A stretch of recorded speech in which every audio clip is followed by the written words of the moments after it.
കഴിഞ്ഞ മാസം 3-ാം തീയതിയാണ് ഞാൻ ജയിലിൽ നിന്ന് ഇറങ്ങിയത്. ഞാൻ ജയിലിൽ നിന്ന് ഇറങ്ങിയിട്ട് വെള്ളിയാഴ്ച പള്ളിക്ക് പോകുമ്പോൾ ഇവർ എന്നെ കൊല്ലാൻ വേണ്ടിയിട്ട് നോക്കി. അന്നും ഞാൻ രക്ഷപ്പെട്ടു. 10-25 മീറ്ററിന്റെ ദൂരത്തിൽ ഞാൻ രക്ഷപ്പെട്ടത്. അതിന്റെ പിന്നെ രണ്ടാമത്തെ വെള്ളിയാഴ്ച ഇങ്ങനെ തെറ്റിയിട്ട് നമ്മളെ കുറേ ആൾ പുറത്തുനിന്ന് നൂറലി, ഗീത പയാലി, പിന്നെ സായിർ, പിന്നെ ജിയ കുറേ ടീമുകൾ എല്ലാവരും വന്നിട്ട് എന്നെ ഇതാക്കാൻ നോക്കി. പക്ഷേ ഒന്നും നടന്നിട്ടില്ല. അത് കഴിഞ്ഞ് ഞാൻ SIനെ വിളിച്ചിട്ട് അടുത്ത വെള്ളിയാഴ്ച ഞാൻ SIനെ വിളിച്ചിട്ട് ഞാൻ എല്ലാ ദിവസവും വെള്ളിയാഴ്ച പള്ളിക്ക് പോകുന്നത് സാറേ, ഇങ്ങനെ സംഭവം നടന്നിട്ടുണ്ട്, നിങ്ങൾ എന്തെങ്കിലും ചെയ്യുന്നുണ്ടോ ഇല്ലെങ്കിൽ ഞാൻ എന്തെങ്കിലും ചെയ്യേണ്ടി വരും. അപ്പോൾ SI അതിന് വേണ്ടിയിട്ട് സംബന്ധിച്ചിട്ട് 2 ജീപ്പ് ഞങ്ങൾക്ക് ഫ്രണ്ടിലും ബാക്കിലും ഇട്ട് അന്ന് അവർ ഓടി രക്ഷപ്പെട്ടു. അവരുടെ കയ്യിൽ തോക്കും ബാളും ഇതും എല്ലാം ഉണ്ട്. എന്നിട്ട് ഒരു പോലീസും അതിന് ചോദിക്കാനോ അന്വേഷിക്കാനോ ഒന്നിനും വരുന്നില്ല.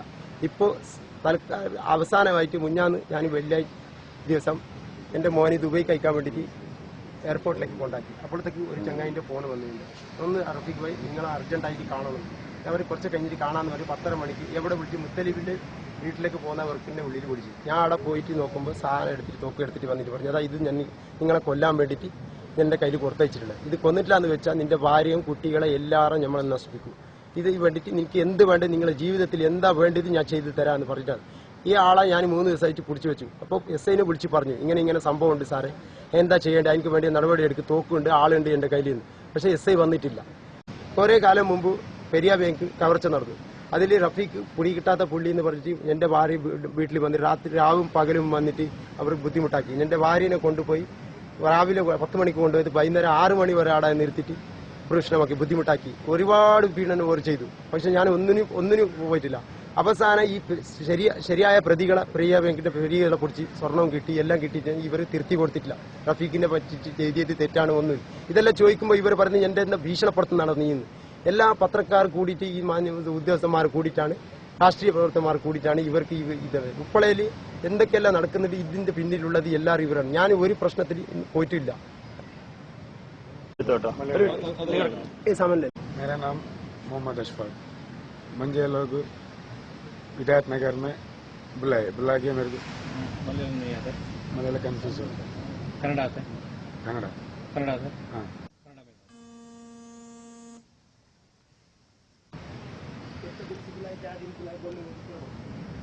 मेरे को ನನಗೆ ಇವರು ಬಹಳ ದಿವಸದಿಂದ ಹೇಳ್ತಾ ಇದ್ರು, ರಫೀಕ್ನಿಗೆ ಹಾಗೆ ಮಾಡಬೇಕು ಹೀಗೆ ಮಾಡಬೇಕು ಅಂತ ಹೇಳಿ. ತುಂಬಾ ಒಂದು ದಿವಸ ನಾನು ಹೋಗದಿರುವಾಗ ಮನೆಗೆ ಬಂದು ಇದು ಮಾಡ್ತಾ ಇದ್ರು, ನನಗೆ ನೀನ್ ಬಾ ಹಾಗೆ ಹೀಗೆ ಅಂತ ನನಗೆ ಕುಡಿಸು ಹಾಗೆ ಹೀಗೆ ಮಾಡ್ತಾ ಇದ್ರು.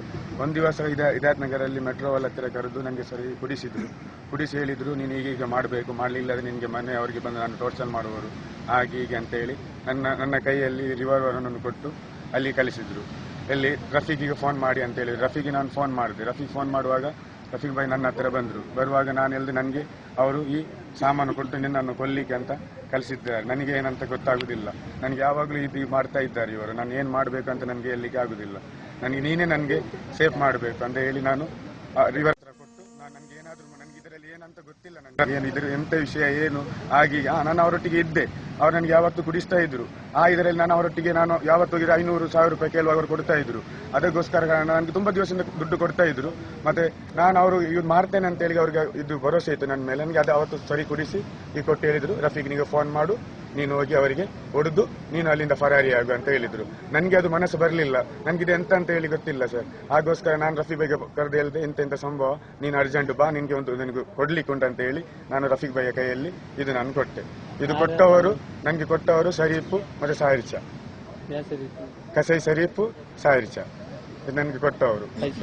ಪೈಸಾ ಕೊಡ್ತಾರೆ ಅಂತೇಳಿ, ಕೆಲಸ ಮುಗಿದಾದ ಮೇಲೆ ನಿನ್ಗೆ ಎಷ್ಟು ಬೇಕು ಅಷ್ಟು ದುಡ್ಡು ಕೊಡ್ತೇನೆ, ನಿನ್ಗೆ ಮನೆಗೆ ಏನ್ ಬೇಕು, ಏನ್ ಸವಲತ್ತು ಬೇಕು, ಏನಾದ್ರೂ ನಿನ್ಗೆ ಮಾಡ್ಲಿಕ್ಕೆ ನಾವೆಲ್ಲ ನಿನ್ಗೆ ಮಾಡಿಕೊಟ್ರೆ ಮತ್ತೆ ನಮ್ಮ ಒಂದು ಹೆಸರು ಹೇಳಲಿಕ್ಕೆ ಬಾರದು.